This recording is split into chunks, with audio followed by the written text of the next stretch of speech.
Southland class of 2022, Mr. Lane here showing the video. It saves me a little time and it also gives you an opportunity to go back if you ever need to get a refresher. So today's video is all about applying the Southland's colleges in the Southland way. Very important that you follow these steps so you don't have problems with your applications. If you don't follow these steps correctly, in many cases, schools will not let you know anything and your application will be incomplete. Many schools will let you know when your application is incomplete, but some do not. So make sure you follow these steps and you should be good to go. All right, so the first thing you're certainly going to have to do is the online application. You will hear from me often and often and often that you should probably and commonly use the Common App. The Common application has most of the schools that Southland students are really interested in, so please use that exclusively if a school does participate in Common App. That makes things a lot easier and it's easier to track the status of any documents that need to go out on your behalf. There are some schools that do not participate in Common App, and in those instances, yes, you're going to have to go directly to their website and apply. I would really ask that you not use any other common application program. There is one called the Coalition app. I do not endorse it. It creates a lot of difficulties and challenges for students historically. And then there's also something called the Black College Common App. Some students have had success with it, but in my opinion, I think you should stick with applying to HBCUs either through the Common App or through their school website. So I do not necessarily endorse the Black College Common App. So if you've heard of it, you can do it, but I don't endorse it. It creates a lot of confusion a lot of times. So that being the case, you're going to either apply via Common App or directly on the school website. Once that's done, most times schools are going to ask if you have a fee waiver. If they do, say yes, I have a fee waiver, or I'd like to apply for a fee waiver. With the Common application, you will not be asked this as long as you put in the Common application that you will need a fee waiver. Okay, so in the Common application, there's going to be a question that asks you, do you feel like you need a fee waiver to apply to college? You should put yes. When you put yes, it's going to ask you under what category do you fall, and you should use the one that best describes you. If none of them describe you, please select the final option on that question. If you do that, that's going to make your life very easy because any schools that you apply via Common App will not ask you for an application fee, and it will let me know that we need to send an application fee waiver on your behalf. Okay, so please be sure to answer that question correctly. If you don't, things are going to be difficult. Okay, if you're going to apply for an application fee waiver directly at a school website, most schools are going to ask you if you need one or if you have a financial hardship. In any of those cases, it more than likely will then allow you to continue and submit the application. They're going to assume that after you complete your application, you're going to have me send an application fee waiver request. And that's exactly what I'm going to do. In most cases, schools will let you complete your application. There are a few exceptions to the rule. In those cases where they do not let you finish your application until you either pay or you don't finish, sometimes, listen closely, sometimes when they take you to that pay page, there's an option whether you want to pay credit card, money order, that kind of thing. If there's an option that says pay by check or pay by mail, select that. Okay, that's going to allow you to continue, and then we'll be able to trigger the application fee waiver request process that way. Okay, so sometimes that will get that done. In the rare instance that a school does not allow you to complete your application without paying, please send me an email.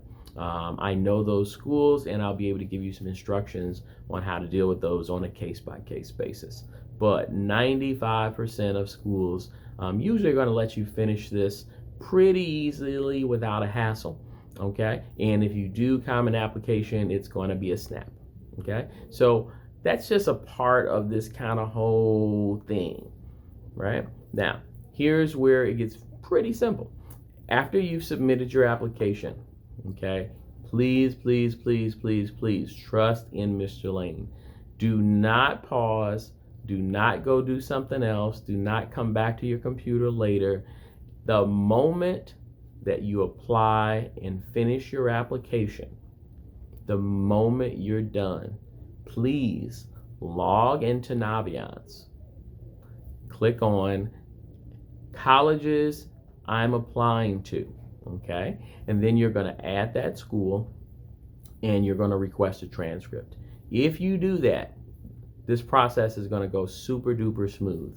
And I'm going to share a video on how to do that so you can walk through it and actually see this happen. But it is imperative that once you apply to a school, you do two things. You add that school to Naviance. That's usually the biggest mistake students make. They forget to add the school. Please, just the moment you finish, go to Naviance, add the school. The second thing kids forget to do is request a transcript. When you add the school, there's a button right below that says request transcript. Click it. That's all you got to do. Now, when you click on request transcript, you'll see it. I'm going to have a little video to show you through it, but that is the key. If you apply, add to Naviance, request transcript, 99% of everything is going to now be in motion. Okay, so what happens at that point is once you request a transcript, it's going to come to me. And what we will do is we will then electronically send a transcript, and either electronically or by US mail, we're going to submit your application fee waiver. Okay, so that makes sure that the school has your application, the school has your transcript, and the school has your fee waiver. With those three things, you're in the mix. Okay, you're rolling. Okay, there are some exceptions to other things you may need. So I'm going to go through those two as well. But those are the big three. Okay, I'm going to pause for a moment. Now, the other things that may come into the mix is one, letters of recommendation. I'm going to show you a video later on that to how you can walk through and do it.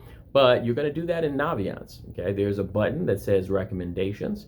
And with that, you'll be able to select a teacher. And then if I were you, I would select all schools. So then that way, when they go in, they will send a letter of recommendation on your behalf to all schools that require one. Okay, not every school is going to require a letter of recommendation. Some schools don't want them at all. Some schools will want one. Some schools will want two. Some schools will allow up to a certain amount, but generally speaking, right, 1 to 2 letters is going to be just fine. Remember, I'm going to write you a letter of recommendation as well.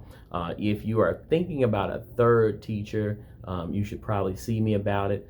It usually is totally unnecessary.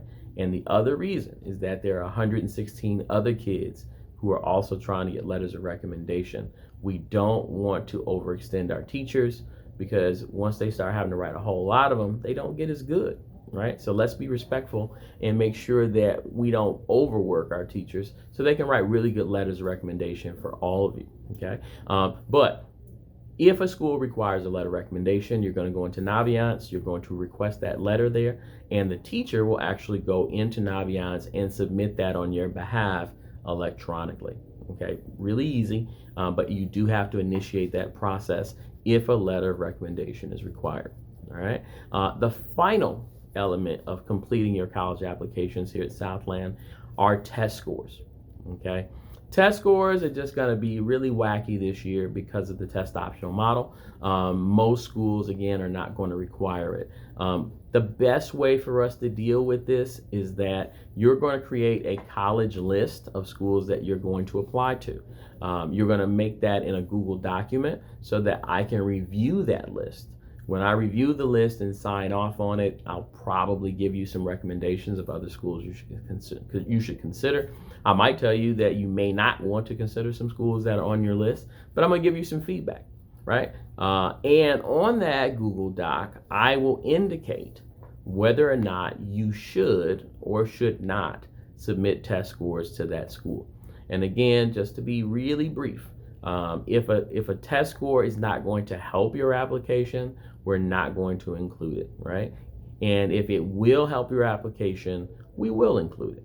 Every school is going to be a little different, right? So schools that are highly or more selective are going to probably need or require a higher test score to help your chances, right? And if a school is less selective, a lower or a lesser test score may help your cause. So we're just going to have to work through that process. And as you continue to add schools, if you decide to, you're going to have to let me know that you've added schools so that I can give you that information.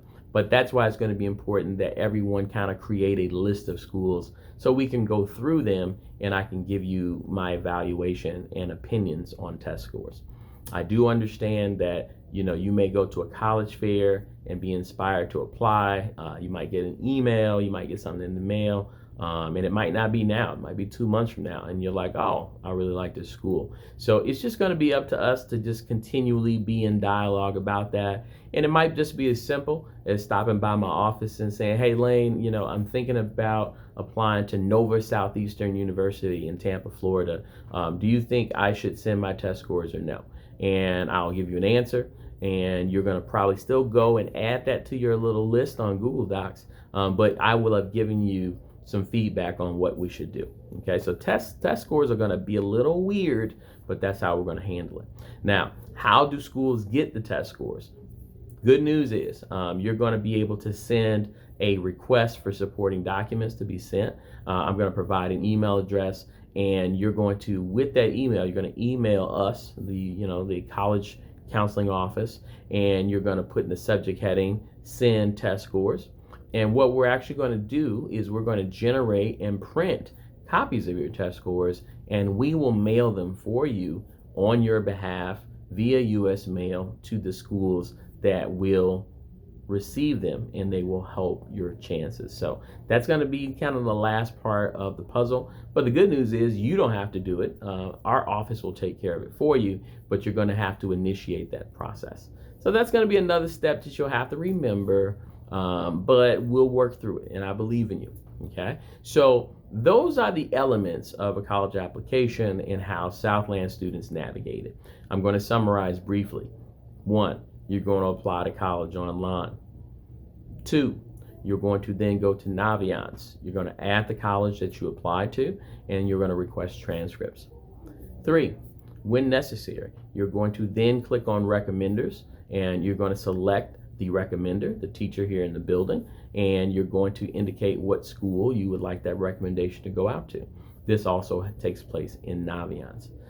Number 4, when applicable, okay, you're going to send an email to, it's going to probably be called document requests at sephs.org, and you're going to indicate in the subject column, send test scores. That will trigger to us, we need to send your test scores.